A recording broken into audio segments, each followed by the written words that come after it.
এছপিৰ লগত বা বিপিএফ দলৰ আনুষ্ঠানিকভাৱে এটা আলোচনা হৈছে আগন্তুক 2025 বিটিচি ইলেকশ্যনক লৈ পেলাই। এতিয়া আমি আলোচনা কৰাৰ আগতে আমাৰ জিএছপিৰ সন্মানীয় এক্স MP তেওঁ এটা কথা কৈছিলে যে বিপিএফ দলে হাগ্ৰামা মহিলাৰ লিডাৰশ্বিপত 2025 ইলেকশ্যনত চৰকাৰ গঠন কৰিব লাগে আৰু সেইটোৰ ওপৰত বেছ কৰি পেলাই আমি বিপিএফ দলে আমাৰ PMB বডিত CWCতে আলোচনা হৈছে আৰু আলোচনা মৰ্মে ইমানুৱেল মুছাৰী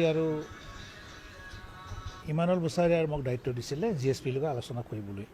আজি সেই সিদ্ধান্ত অনুসৰি আজি আমি জিএছপিৰ লগত ইয়াত আনুষ্ঠানিকভাৱে আলোচনা কৰিছোঁ।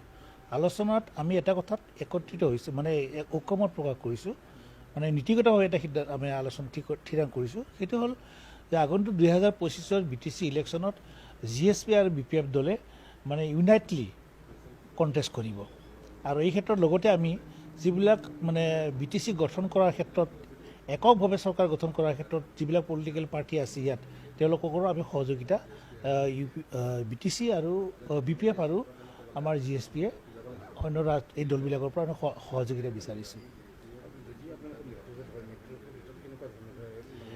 মানে মোটামুটি মিত্ৰতাৰ এটা পজিটিভ ষ্টেপ আজি হৈছে।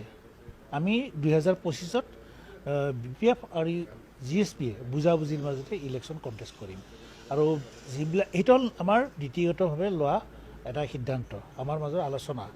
বাকী যিবিলাক সৰু সৰু কথা আছে কিছুমান সেইবিলাক আমি পৰ্যায়ক্ৰমে আলোচনা কৰি ঠিক কৰি ল'ম। কিন্তু যি সমস্যাই নহওক কিয়, যি কথাই নহওক কিয়, যি পইণ্টেই নহওক কিয়, সেই পইণ্টবিলাক আমি সমাধান কৰি পেলাই 2025 বিটিচি ইলেকশ্যনত জিএছপি আৰু বিপিএফ দলে ইউনাইটলি মুভ কৰিব। আমি কোনো পলিটিকেল পাৰ্টিবিলাকক যে এইটোৰ এগেইনষ্টত আমি ফাইট কৰিম বা আমুকটো দলৰ এগেইনষ্টত ফাইট কৰিম এইটো নহয়। আমাৰ মূল লক্ষ্যটা হ'ব যে 2025 আমি আমাৰ সাংগঠনিক স্থিতিৰ ওপৰত বেছ কৰি পেলাই জিএছপি আৰু বিপিএফে ইউনাইটলি ফাইট কৰি পেলাই আমি 25টাৰ ওপৰত আসন লৈ পেলাই চৰকাৰ গঠন কৰিম।